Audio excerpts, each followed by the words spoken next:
Hello everyone. आज हम लोग स्टार्ट करेंगे एक्सटेंशन का पहला चैप्टर। तो सबसे पहले एक्सटेंशन जो है एक लैटिन वर्ड है, ठीक है। एक्सटेंशन क्या है? एक लैटिन वर्ड है जिसका एक्स मतलब आउट और टेंशन मतलब स्ट्रेचिंग, ठीक है। इसको दोनों का ऐड करेंगे तो इस दोनों एक्सटेंशन का क्या मीनिंग हो गया? स्ट्रेचिंग आउट, ठीक है। तो एक्सटेंशन का एम क्या होता है कि जो रूरल एरिया में जो लोग रह रहे हैं, ठीक है, beyond the limit of education institute, ठीक है, उसमें जो है फॉर्मल एजुकेशन नहीं पहुंच रहा है ना, तो उसको उसके पास जो एजुकेशन है पहुंचाना, ठीक है। तो beyond the areas and beyond the limit of education institute, ठीक है। वेबस्टर के डिफिनेशन में क्या है, डिक्शनरी में क्या है कि branch of the university for students who can not attend the university properly. ऐसे स्टूडेंट के लिए एक यूनिवर्सिटी की एक ब्रांच खोला गया है जो जो कि यूनिवर्सिटी को अटेंड नहीं कर पाता, ठीक है। मान लो कोई एक साइंटिस्ट है, ठीक है, साइंटिस्ट लोग कोई नया फर्टिलाइजर डिस्कवर किया है, ठीक है। अब गांव वालों को तो नहीं पता होगा कि हाँ नया फर्टिलाइजर कुछ आया है ना, वो लोग पुराना यूज़ कर रहा हो, तो उसको कैसे वो लोग अवॉइड किया जाए, है ना। तो वही वाला काम करता है एक्सटेंशन। मान लो कोई प्रोफेसर वगैरह गया यूनिवर्सिटी से, गांव वालों को बोला देखो देखो ये नया फर्टिलाइजर हम लोग बनाया है, ऐसा ऐसा काम करते वो करते हैं, फिर वो लोग उसको यूज़ करने लगे और उससे उसको फ़ायदा हुआ, है ना। ये हो गया एक्सटेंशन।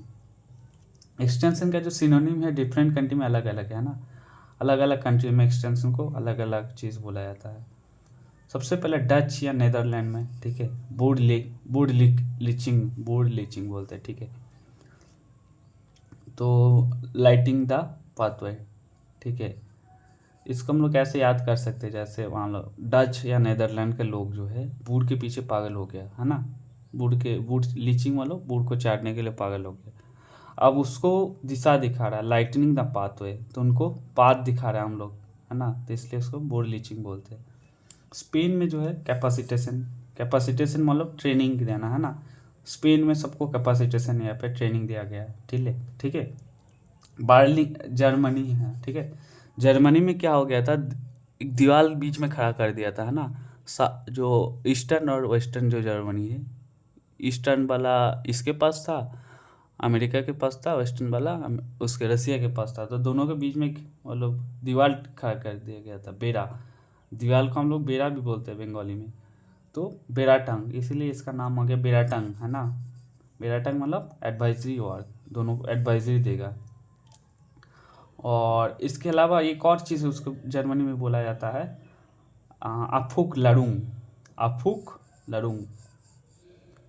कोई अफुक नाम है, अफुक नाम का कोई लड़का है जो कि लारूंग, अफुक लारूंग, ठीक है, इसका मतलब एनवायरनमेंट।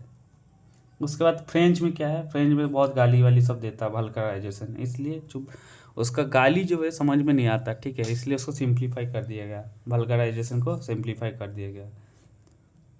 मलेशिया में पेनू इलुहान, पेनू पेनी इलुहान, ठीक है, मलेशिया इंडोनेशिया।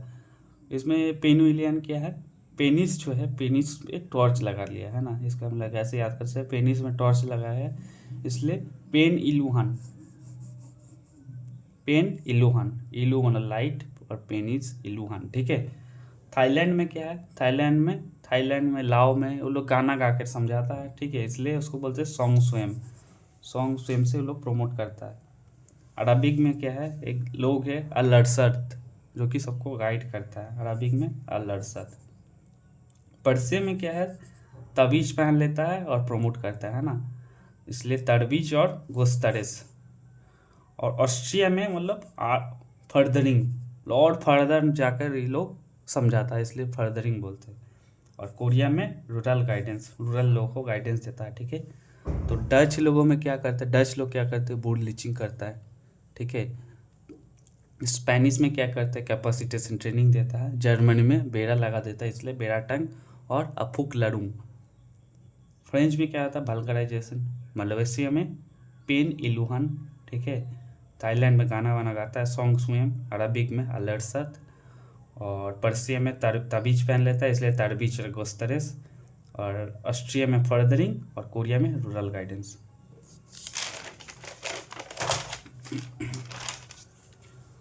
अब एक्सटेंशन का ओरिजिन कैसा हुआ, सबसे पहले 1800 BC में क्या है, मेसोपोटामिया जो सिविलाइजेशन है, ठीक है, वो लोग स्क्रिप्टेड क्ले टैबलेट्स, है ना, कोई क्ले का एक टैबलेट बनाता था, उसमें स्क्रिप्ट करता था कि वाटरिंग क्रॉप्स कैसे पानी दिया जाता है क्रॉप्स को, और रैट्स, उधर रैट्स का बहुत दिक्कत है, इसलिए कैसे रैट्स को कंट्रोल करते।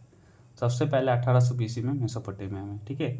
उसके बाद 400 BC में क्या है, चाइना में जो एक्सपीरियंस फार्मर है उसको हम लोग राइस मैन बोलता था चाइना में, ठीक है। वो लोग बोलता था कैसे प्लांटिंग किया करेंगे, ठीक है, वाटर मैनेजमेंट करेंगे, वो लोग लिख कर रहता है। तो 400 BC में बोलता रहता था, ठीक है। तो उससे ये भी एक टाइप का एग्रीकल्चर एक्सटेंशन हो गया, है ना, वही एग्रीकल्चर एक्सटेंशन में तो हम लोग वही काम करते हैं। उसके बाद 435 AD मतलब आफ्टर, तो ये एक बुक लिखा था, एसेंशियल टेक्निक्स फॉर द पीसेंट्री, ठीक है, एक चाइनीज एग्रीकल्चर बुक है, ट्रेटाइस है, इसको ट्रेटाइस मतलब फॉर्मल बुक होता है, ठीक है।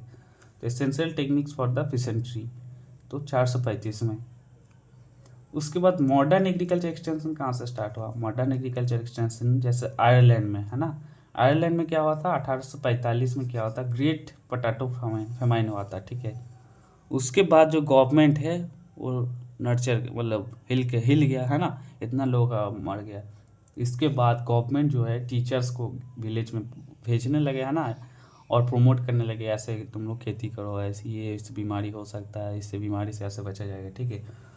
तो first modern agriculture extension society Ireland में बना था 19th सेंचुरी में, ठीक है।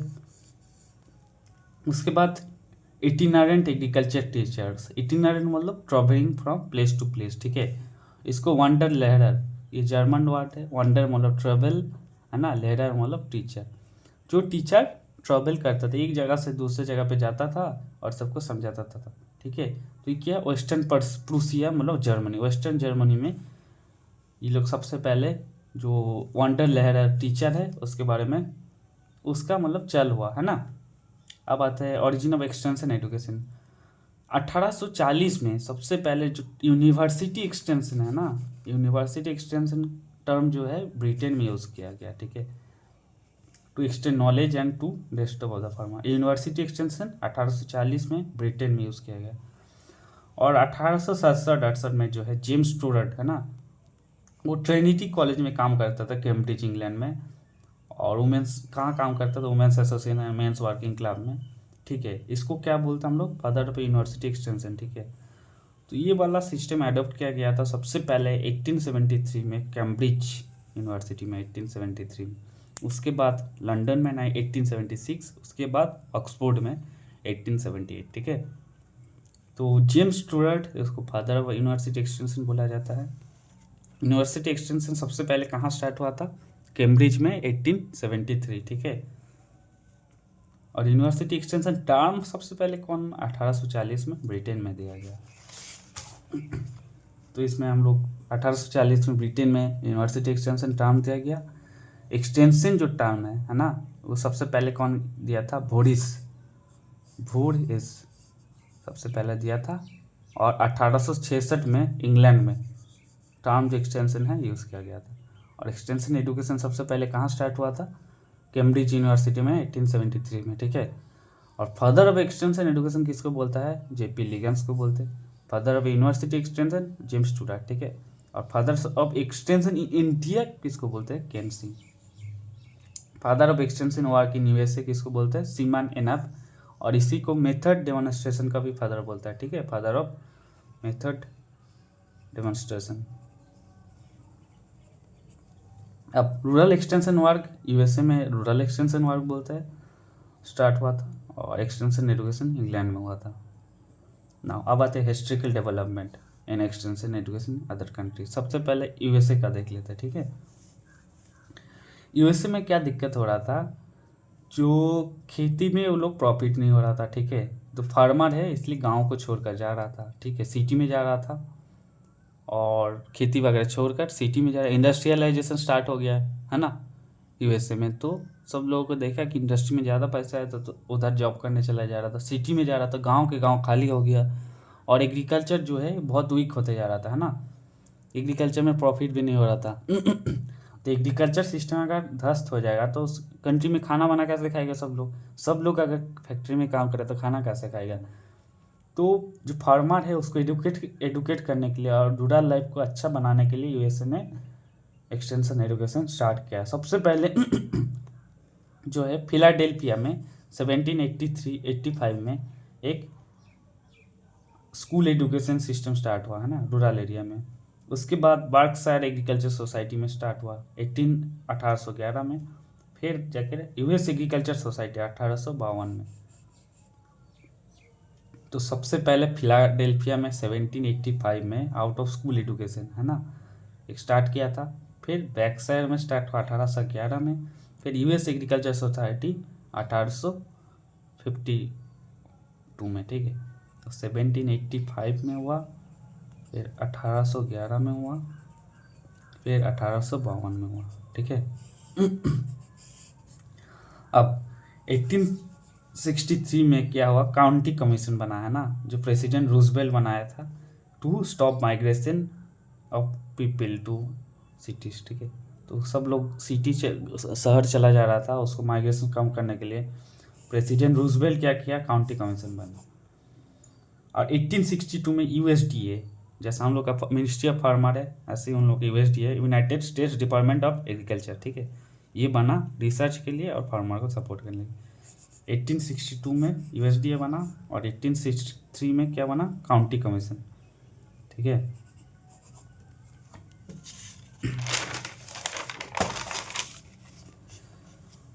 उसके बाद 1862 में हम लोग का प्रेसिडेंट जो है 1862 में हम लोग का यूएसडीए बन गया था, ठीक है। अब 3 एक्ट आया था, ठीक है। 3 जो एक्ट है बहुत इंपॉर्टेंट है।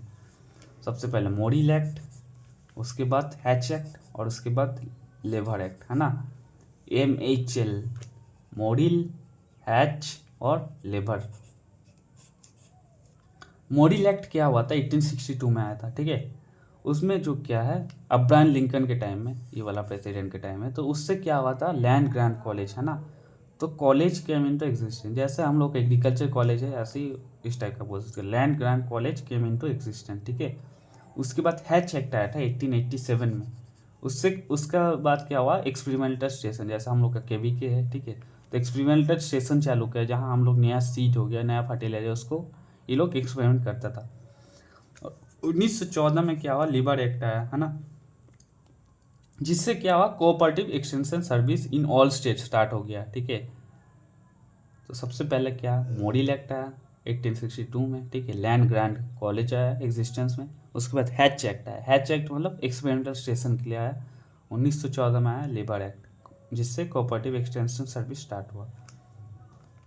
उसके बाद national grant one of the farm organisation 1867 को बना। 1903 में teaching by demonstration Seaman start किया था, जिसको फादर ऑफ डेमोन्स्ट्रेशन बोलता है।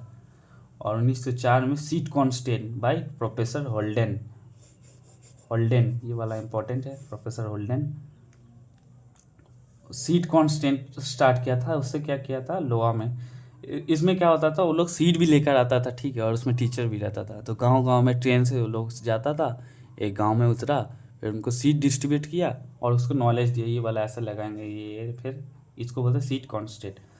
और county extension unit in USA, इसको बोलते हैं काउंटी। जैसे हम लोग सुने काउंटी क्रिकेट नाम सुने होंगे, है ना। तो यूएसए का जो एक्सटेंशन यूनिट है उसको क्या बोलते हैं, काउंटी, ठीक है। और ये वाला क्या, मोरिल एक्ट, हैच एक्ट और लेबर एक्ट, मोरिल, हैच और लेबर, 1862, 1887 और 1914, ठीक है। अब जापान में आता है। जापान में 1870 में मेजी गवर्नमेंट जो है वेस्टर्न एग्रीकल्चर प्रैक्टिस को स्टार्ट किया, है ना। वेस्टर्न से इंस्ट्रक्टर को इनवाइट करके, उधर से वेस्टर्न कंट्री से इंस्ट्रक्टर को बुलाया और अपना देश में एग्रीकल्चर एक्सटेंशन एग्रीकल्चर जो प्रैक्टिस है, मॉडर्न जो एग्रीकल्चर प्रैक्टिस, उसको स्टार्ट किया, ठीक है। उसके बाद यूजिंग वेटरियन फार्मर्स 1875, वेटरियन मतलब एक्सपीरियंस जो फार्मर है, ठीक है। 1880 में एग्रीकल्चर एक्सटेंशन सोसाइटी बनाया, जैसे एक ग्रुप बनाया जिसमें सब लोग अपना डिस्कशन करते थे, है ना। और 1893 में ऑफिशियल एक्सटेंशन सिस्टम स्टार्ट हुआ उन लोगों का, ठीक है। और जापान में जो है ना, प्रीफेक्चरल लेवल पे एग्रीकल्चर रिसर्च एक्सटेंशन काम होता है। प्रीफेक्चुरल मतलब स्टेट लेवल पे, ठीक है, और इसमें काउंटी लेवल पे।